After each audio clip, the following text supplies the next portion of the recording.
Hello सांग मैंने आउ गोटे नुआ ब्लॉग को आपण मानक स्वागत करुच्ची मो भाग्यश्री आउ गोटे नुआ अध्याय मु स्टार्ट करी आज पर्व जोड़ा आमर आज पड़ी होली। तो होली रे आमर सब कौन सब है आसतु देखा आपण मानक समस्त हार्दिक शुभकामना होली पर्वर। तो ये देखूँ मो पुह समस्ते तले खेलुंट तो सी ये अनेक बस केमती तौक जीव मुझे छाड़ूनी कारण से खाइनी बोली।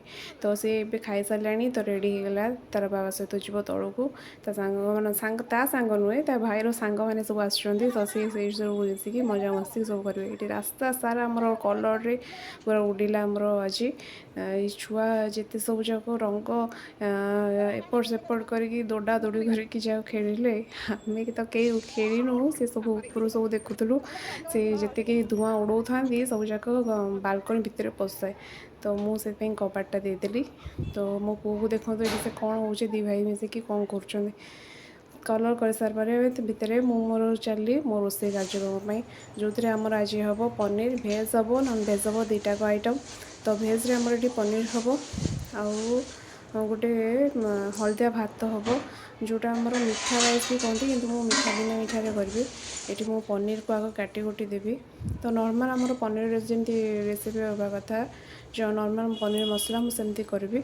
तो आग मु पनीर को जमी मीडियम साइज रे आग काटिदेवी काटी आसला ताकू छणा छणी कि छाणीदेवी आग तापर जाइए मसला प्रिपरेशन करी।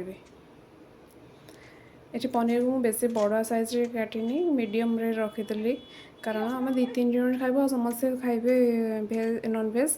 तो से मु बेसी बड़ साइज ये छोट छोट कलिनी भी तो मीडियम रे रखिली।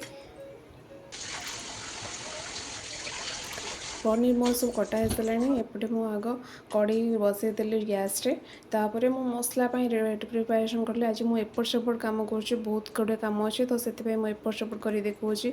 तापर मुझे काजू और कंचा सुखिला लंका को पकईदे पानी टे भेदियापाई से अलग पेस्ट हम।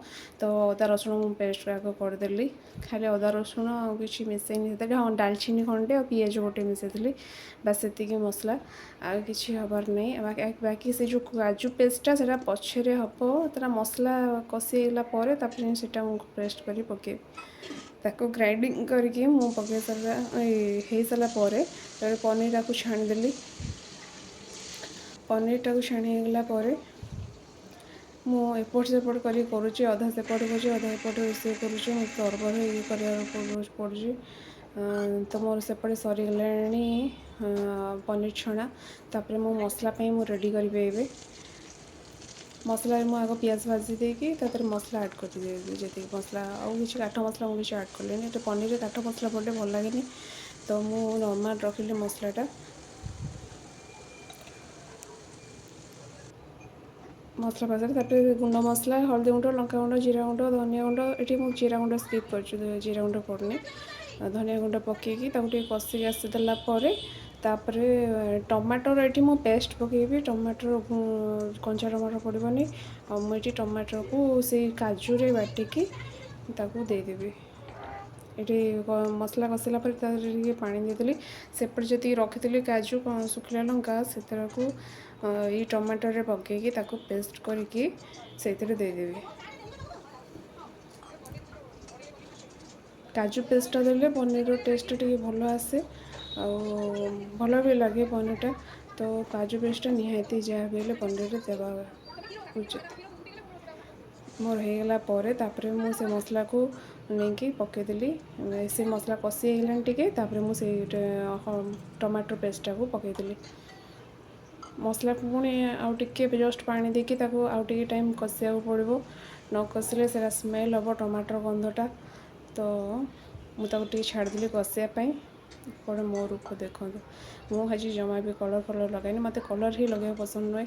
तो मुझे देखो आउ गए अच्छी डाली मीठा डाली खटा मीठा डाली जो मुझे तेंतुड़ी रस भेदे डालटा बहलिया कर सीझे देती तेंतुड़ी रस भेदे से चकड़ी से डाली देवी जोटा यहाँ खट्टा हम आउ टे मीठा माने चीनी भी पड़ो चीनी पड़ी पछरे छुंक हम से तो सीटा मु आग रेडी करी रखीदी बाकी से छुंक मारी पछरे ସେ ତେନ୍ତୁଳି ରସଟା ଦେଇ ସାରିଲା ପରେ ତାକୁ ସାଇଡ଼୍ କରି ରଖିବା, ବାସ୍ ସେତିକି ତାର କାମ। ଏଇଖିଆ ତାର ଟାଇମ୍ ପଡ଼ିନି, ତ ତାର କାମ ପଛରେ। ଏଠି ଗୋଳେଇ ଗାଳି ରଖି ସାରିଲା ପରେ ସେପଟେ ପନିର ଦେଖନ୍ତୁ ମୋର ହେଇ ଆସିଲାଣି ମସଲା। ମୁଁ ସେଥିରେ ଲୁଣ ଆଡ଼୍ କରିଦେଲି, ଲୁଣ ଆଡ଼୍ କରି ତାକୁ ଟିକେ ଗୋଳେଇ ଗାଳି ଦେବି। ଗୋଳେଇ ଗାଳି ଦେଇ ସାରିଲା ପରେ ତାପରେ ପନିର ପକାଇଦେବା, ସରିଲା। ପନିର ମସଲା ମୋର କରିବାର ଅଛି ନା, ବେଶୀ ପାଣି ଦେବାର ଅଛି ନାହିଁ। ତ ସେଇଟା ଟିକେ କଷି ହେଇସାରିଲା ପରେ ଅଳ୍ପ ପାଣି ଦେଇକି ତାକୁ ଟିକେ ଫୁଟେଇବାକୁ ଛାଡ଼ିଦେବା, ବାସ୍ ସରିଲା। ବେଶୀ ପାଣି ରହିବନି ନା ଝୋଳ ରହିବନି, ତ ସେଥିପାଇଁକି ମୁଁ ତାକୁ ଅଳ୍ପ ପାଣି ଦେଇକି ଟିକେ ଟାଇମ୍ ଛାଡ଼ିଦେବି ଫୁଟିବା ପାଇଁ। ଫୁଟି ହେଇସାରିଲା ପରେ ତାପରେ ଗରମ ମସଲା, ଏଇଠି ମୁଁ ପନିର ମସଲା ଆଡ଼୍ କରିନି, ମୋର ସେମିତିରେ ହିଁ କଲି। ତ ପନିର ମସଲା ବି ଆଡ଼୍ ହେଇପାରିଥାନ୍ତା, ଖାଲି ଗରମ ମସଲା ପଡ଼ିକି ମୋ ପନିର ତରକାରୀ ଓଭର ହେଇଯାଇଛି, ଏଇଠି ସରିଗଲା। ତାପରେ ଦେଖନ୍ତୁ ଏଠି ଗୋଟେ ସେ ମିଠା ଭାତ କଥା କହୁଥିଲି ନା, ସେଥିରେ ମୁଁ ଘିଅ ଟିକେ ଗରମ କରିକି ଆଗ ପକାଇଦେଲି। ତାପରେ ସେଥିରେ ଡାଲଚିନି 2ଟା ଆଉ ଯେଉଁ ବଡ଼ ଇଲାଇଚି ସେଥିରୁ ଖଣ୍ଡେ ପକାଇକି ତାକୁ ଟିକେ ଫୁଟିବାକୁ ଛାଡ଼ିଦେଲି। ତାପରେ କାଜୁ କିସମିସ୍ ପକାଇକି ଭାଜିକି ସେଥିରେ ଚାଉଳ ପକାଇକି ଟିକେ ଭାଜିଦେବା। ବାକି ଚାଉଳ ଟିକେ ପକାଇକି ତାକୁ ଭାଜିଦେବା। ଭାଜି ହେଇସାରିଲା ପରେ ସେଥିରେ ପାଣି ଦେବା। ଏଥିରେ ମୋର ଟିକେ ପାଣି ରହିଯାଇଛି ଚାଉଳରେ, କିନ୍ତୁ ପାଣିଟାକୁ ପୁରା ଛାଣିକି ଦେବା କଥା। ମୁଁ ଯେହେତୁ ମୋବାଇଲଟା ଧରିଛି, ତ ସେଥିପାଇଁ ମୋର ଆଉ ଛାଣି ପାରିଲିନି, ତ ମୁଁ ସେଥିପାଇଁ ସେମିତି ପକାଇଦେଲି। ପାଣି ଟିକେ ଛାଣିକି ଦେଲେ ଭଲ ହେବ, ସେ ଜଲ୍ଦି ଜଲ୍ଦି ସେ ଭାଜି ହେଇଯିବ। ମୋର ଟିକେ ଟାଇମ୍ ଲାଗିଲା। ତ ହେଇସାରିଲା ପରେ ଭାଜି ହେଇସାରିଲା ପରେ ମୁଁ ସେଥିରେ ଗରମ ପାଣି ସିଧା ପକାଇଦେବି। ଏଇଟା ମୁଁ ଅରୁଆ ଚାଉଳରେ କରୁଛି, ତ ଗରମ ପାଣି ପକାଇକି ଟିକେ ଗୋଳେଇ ଗାଳି ଦେବା, କାରଣ ଲାଗିଯାଏ ଚାଉଳଟା। ତ ସେ ଗୋଳେଇ ହେଇସାରିଲା ପରେ ସେଥିରେ ହଳଦୀ ଲୁଣ, ଆଉ ଏଠି ଚାହିଁଲେ ମିଠା ଆଡ଼୍ ହେଇପାରିବ। କିନ୍ତୁ ମିଠା ଭାତ ମୁଁ କରିବିନି, ତ ଏଠି ମୁଁ କେବଳ ଲୁଣ ଭାତ କରିବି। ମିଠା ଭାତ ମନା କଲେ, ତ ମୁଁ ସେଥିରେ ସ୍କିପ୍ କଲି। ତ ଏଥିରେ ଦେଖ ମୁଁ ଡାଲିଟା ଚିନି ପକାଇବା ଭୁଲି ଯାଇଥିଲି, ତ ଚିନି ପକାଇଦେଲି। ବାକି ତାକୁ ଛୁଙ୍କ ମାରିବି, ସୋରିଷ ତେଲରେ ଛୁଙ୍କ ହେବ, ଯେମିତି ନର୍ମାଲ୍ ଡାଲି ଛୁଙ୍କ ହୁଏ ସେମିତି। କେବଳ ମୁଁ ଏଠି ଟିକେ ରସୁଣ ପକାଇବି, ଫୁଟଣ ପକାଇଲି, ତାପରେ କଞ୍ଚା ଲଙ୍କା, ଏଇଟା ପଡ଼ିଛି ରସୁଣ ଆଉ କଞ୍ଚା ଲଙ୍କା ପକାଇକି ପିଆଜ ପକାଇକି ଭାଜିକି ସେଥିରେ ଟମାଟର ମୁଁ ଏଥିରେ ଡାଲିରେ ପକାଇ ନଥିଲି, ତ ପଛରେ ସେ ଛୁଙ୍କରେ ଆଡ଼୍ ହେବ ଟମାଟର ପକାଇ ତାକୁ ଟିକେ ଭଲସେ ଫ୍ରାଏ ହେଇସାରିଲା ପରେ ତାପରେ ଡାଲି ପକାଇକି ବଘାରି ଦେବେ, ସରିଲା। ତାର କାମ ସେତିକି। ଏଇଟା ଭଲ ଲାଗେ, ମିଠା ଖଟା ମିଠା ଡାଲିଟା ଭଲ ଲାଗେ ଭାତ, ଏଇ ଭାତରେ ହଳଦିଆ ଭାତରେ ଖାଇବାକୁ ଭଲ ଲାଗେ। ମୋ ଡାଲି ରେଡ଼ି, ସେଥିରେ ଟିକେ ଧନିଆ ପତ୍ର ଆଡ଼୍ କରିଦେଲି, ବାସ୍ ସରିଲା। ମୋର ଏଇଟା ଖତମ। ସବୁ ରୋଷେଇ ପ୍ରାୟ ସରି ଆସିଲାଣି, ଖାଲି ଭାତଟା ରହିଲା। ଦେଖନ୍ତୁ ମୋତେ ମାଆ ମୋର ସମସ୍ତେ ଏପଟ ସେପଟ ଲାଗିଛନ୍ତି, କାରଣ ମୋର ଏପଟେ ଭେଜ୍ ହେଉଛି, ଆମର ବାଲକୋନି ହେଉଛି ନନ୍ଭେଜ୍, ସେପଟେ ବି ରୋଷେଇ ଚାଲିଛି।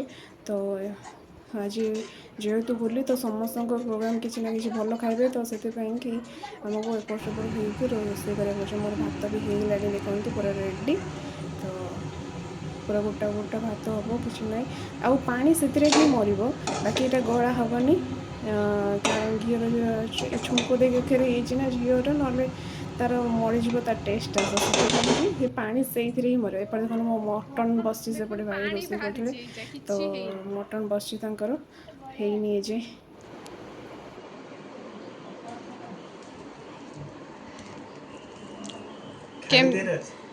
ହଁ ଖାଲି ଦେଲେ ତ ମୁଁ କି ବାଡ଼େଇବ ନା କ'ଣ?